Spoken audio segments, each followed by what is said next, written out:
Otra vez no llegas. Miras el saldo, respiras hondo y haces lo de siempre.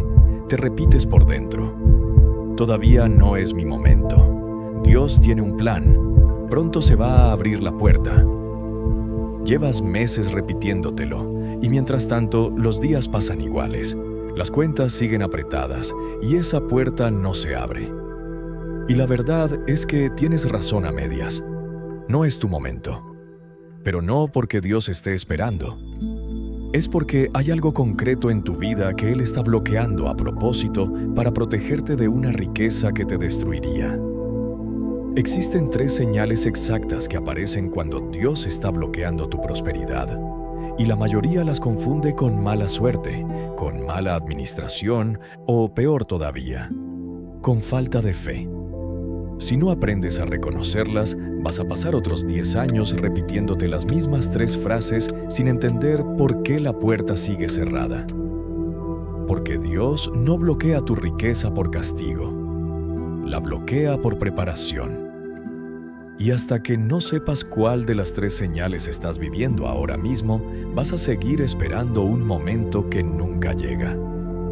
La primera señal aparece en Génesis, en la historia de un hombre que pasó 13 años encerrado en una prisión antes de gobernar la nación más rica del mundo antiguo. Y lo que aprendió allí dentro es exactamente lo que tú necesitas aprender ahora. Antes de explicarte la primera señal, necesito que entiendas algo. Lo que vas a oír ahora no es teoría espiritual. Es un patrón concreto que aparece en la vida de personas reales cuando Dios está reteniendo deliberadamente su prosperidad. No estoy hablando de gente lejana ni de personajes bíblicos inalcanzables. Estoy hablando de personas como tú, que oran, que creen, que hacen lo correcto y aún así sienten que algo invisible les frena. Empezamos por la primera señal, que es la más común y la que probablemente estás viviendo ahora mismo. La primera señal es esta: el bloqueo de la corrección. Dios bloquea tu riqueza cuando hay un patrón concreto en tu manejo del dinero que, combinado con prosperidad, te destruiría. Proverbios 13, versículo 11, lo dice de forma directa: la riqueza obtenida con vanidad disminuirá, pero el que la recoge con trabajo la aumentará. Lucas 16, versículo 10, va todavía más al hueso. El que es fiel en lo poco también es fiel en lo mucho, y el que es injusto en lo poco también es injusto en lo mucho. Esto significa algo muy concreto. Dios observa cómo tratas el dinero que ya tienes antes de confiarte el dinero que pides. Y aquí es donde la mayoría se confunde. Piensan que la prosperidad es una recompensa que llega cuando uno se la merece. No es así. La prosperidad es una responsabilidad que Dios solo entrega cuando ve que la persona puede sostenerla sin destruirse. Si tu manejo actual de las finanzas incluye gastar más de lo que ganas, ocultar compras a tu pareja, mentir sobre lo que debes o ignorar facturas que sabes que tienes que pagar, Dios no va a multiplicar eso. Lo va a bloquear. Por amor. Porque multiplicar caos no produce abundancia, produce ruina acelerada. Imagina por un momento qué pasaría si mañana mismo recibieras el doble del dinero que ganas hoy. Si tus hábitos no han cambiado, ese dinero no resolvería nada. Solo aumentaría la velocidad a la que llegas al mismo punto. Hazte estas 2 preguntas ahora mismo, con honestidad brutal. Primera, ¿hay alguna deuda en tu vida que has estado evitando enfrentar durante meses? Segunda, ¿hay algún hábito de consumo del que sabes en el fondo que está fuera de control, pero del que no quieres hablar con nadie? Si has respondido sí a cualquiera de las 2, estás viviendo la primera señal.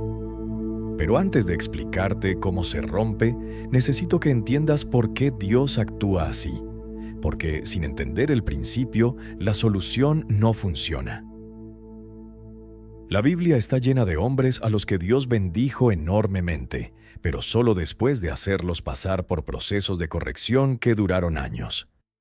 José pasó 13 años entre la esclavitud y la prisión antes de ser primer ministro de Egipto. Moisés pasó 40 años en el desierto antes de liberar a su pueblo. David fue ungido rey siendo adolescente y no se sentó en el trono hasta los 30 años. Y aquí está el detalle que casi nadie predica. Cuando la Biblia describe a estos hombres en su periodo de bloqueo, no usa la palabra castigo. Usa la palabra prueba. En hebreo, esa palabra es nasah, y no significa castigar.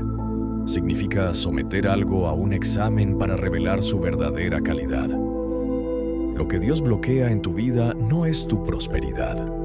Es tu acceso a una prosperidad que aún no podrías sostener.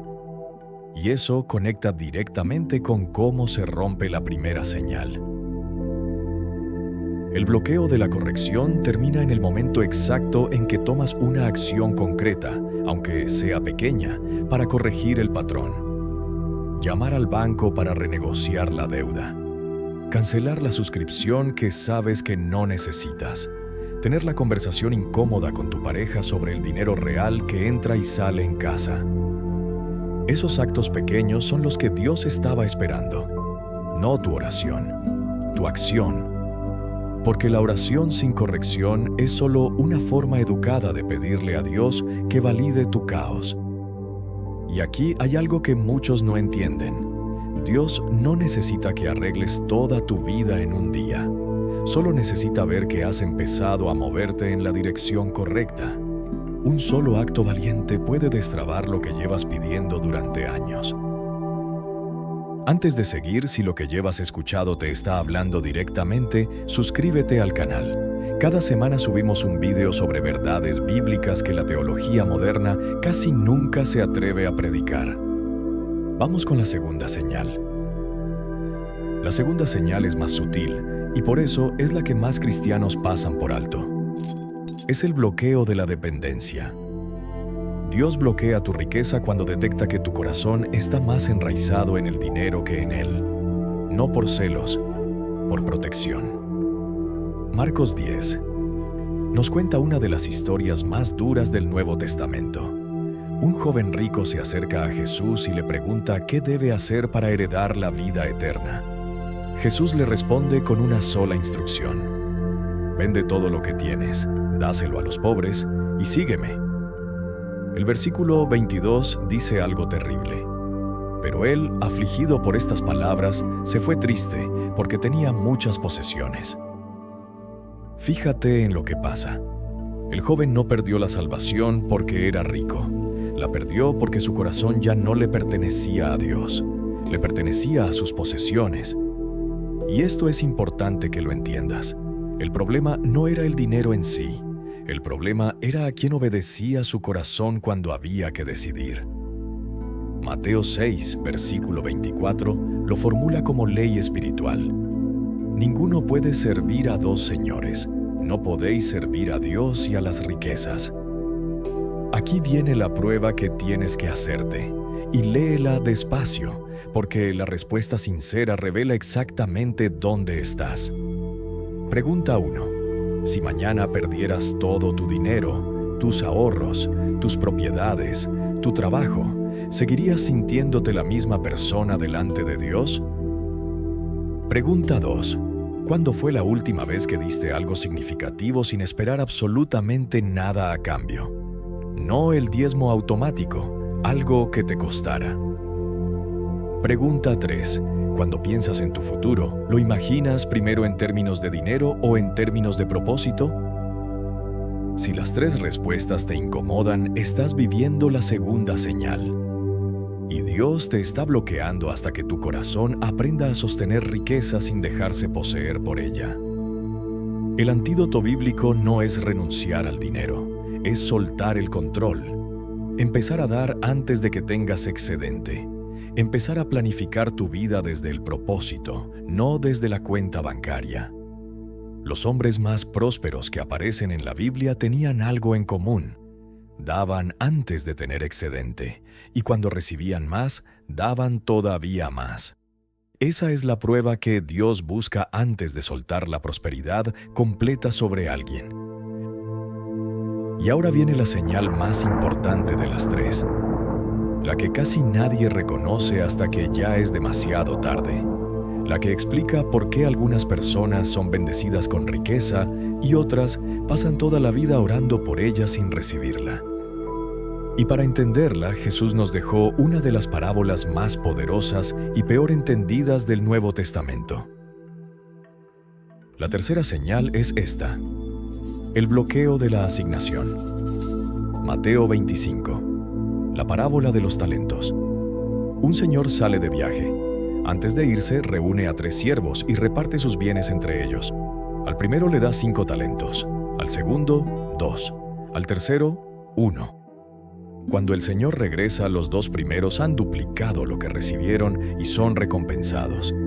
Pero el tercero había enterrado su talento, lo había guardado por miedo. ¿Y sabes qué le dice el Señor?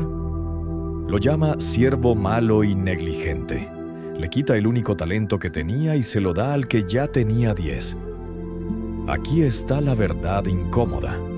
El siervo no fue castigado por robar, no fue castigado por gastar mal, fue castigado por no actuar. Y esto es exactamente lo que le pasa a millones de cristianos hoy. Están esperando que Dios les abra una puerta gigante mientras tienen en sus manos recursos pequeños que están enterrando por miedo. Una idea de negocio que nunca empezaron porque podrían fallar. Una habilidad que tienen, pero que nunca monetizaron porque no la consideraban suficientemente buena. Un ahorro pequeño que podría invertirse, pero que mantienen estático por seguridad. Y la pregunta más dura es esta: ¿cuántos años llevas pidiéndole a Dios algo grande mientras escondes algo pequeño que ya te dio? Dios no te puede asignar más recursos hasta que demuestres que sabes mover los que ya tienes. Esta es la señal más dolorosa de las 3, porque es la que más exige de ti.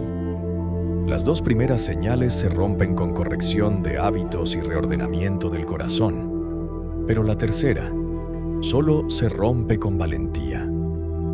Pregúntate ahora, ¿qué talento has enterrado por miedo? ¿Qué proyecto llevas años posponiendo porque esperas el momento perfecto? ¿Qué decisión sabes que Dios te está pidiendo tomar y que llevas evitando con la excusa de que aún no es el momento? Te lo voy a decir claro. El momento es ahora. Porque mientras tú esperas que la puerta grande se abra, Dios está esperando que tú actives la pequeña. Antes de terminar, recapitulemos. Las 3 señales de que Dios está bloqueando tu riqueza son: 1. El bloqueo de la corrección. Hay un patrón financiero en tu vida que necesitas cambiar antes de recibir más. 2. El bloqueo de la dependencia. Tu corazón está demasiado enraizado en el dinero como para sostener prosperidad sin destruirte. 3. El bloqueo de la asignación. Estás enterrando los recursos pequeños que Dios ya te ha dado mientras pides los grandes. Y aquí está la verdad que pocos predicadores te dirán abiertamente. La mayoría de cristianos no sufre por una de estas señales. Sufre por las 3 a la vez. Por eso la prosperidad parece estar siempre a una oración de distancia, pero nunca acaba de llegar. Y eso explica algo más, que pocos se atreven a decir en voz alta: que el problema casi nunca está en lo que falta, sino en lo que sobra. Sobran hábitos sin corregir, sobran apegos sin soltar, sobran talentos enterrados. Y mientras esas 3 cosas sigan ahí, ninguna oración va a alcanzar para destrabar lo que está deliberadamente bloqueado. Recuerda lo que te dije al principio. Dios no bloquea tu riqueza por castigo. La bloquea por preparación. Y la diferencia entre quedarte atrapado 10 años más y romper el bloqueo este mismo año no depende de cuánto oras. Depende de cuál de las 3 señales tienes el coraje de enfrentar primero. No te pido que las enfrentes todas hoy, solo una. La que más resonó dentro de ti mientras escuchabas. Esa es la que Dios te está señalando. Esa es la que tienes que mover primero. Quiero pedirte algo. En los comentarios, escribe el número de la señal que más te ha resonado. 1, 2 o 3. No para quedar bien, para ti mismo, para reconocer en voz alta dónde estás. Porque reconocer la señal es el primer paso para romperla. Y si este video te ha hablado directo, el siguiente que tienes que ver es el que te dejo en pantalla ahora mismo. Habla de la ley de riqueza que los bancos llevan décadas ocultándote y conecta directamente con todo lo que acabas de escuchar. Nos vemos en el próximo video.